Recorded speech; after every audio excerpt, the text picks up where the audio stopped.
ఇది అనాది శబ్దం అంటే నువ్వు క్వశ్చన్ వేయడానికి ఇంకా అక్కడ ఏమి లేదు. ఇక అనాది కాలం నుంచి ఈ యొక్క జీవులు సో అవిద్య వల్ల ఈ యొక్క సంసారంలో పడి శోకమోహాలతో వ్యాకులాన్ని పొందుతున్నాయి, బాధల్ని కష్టాలని పొందుతున్నాయి.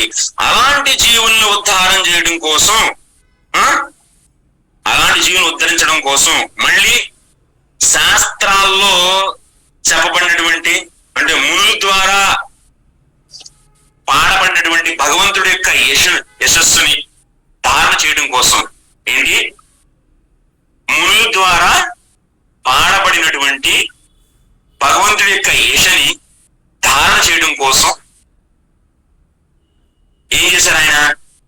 సో కృష్ణుడు ఏం చేశాడు? తన రాబోయే జీవుల కోసం ఏం చేశారు?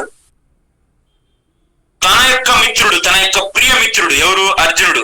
ఆయనకి స్వయంగా శ్రీకృష్ణ భగవానుడే స్వయంగా ఏం కలిగించారు?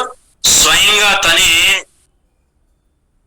శోకము మోహాన్ని కలిగించారు అన్నమాట. యాక్చువల్గా అర్జునుడు సాక్షాత్ ఎవరు? నరుడవి భగవంతుడి యొక్క సహచరుడు. ఆయనకి ఎటువంటి మోహం ఉండదు.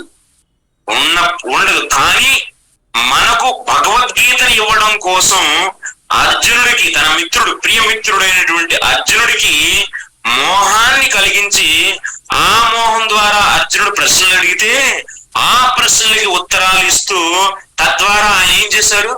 మనకి గీతోపదేశాన్ని చేశారు శ్రీకృష్ణ భగవానులు.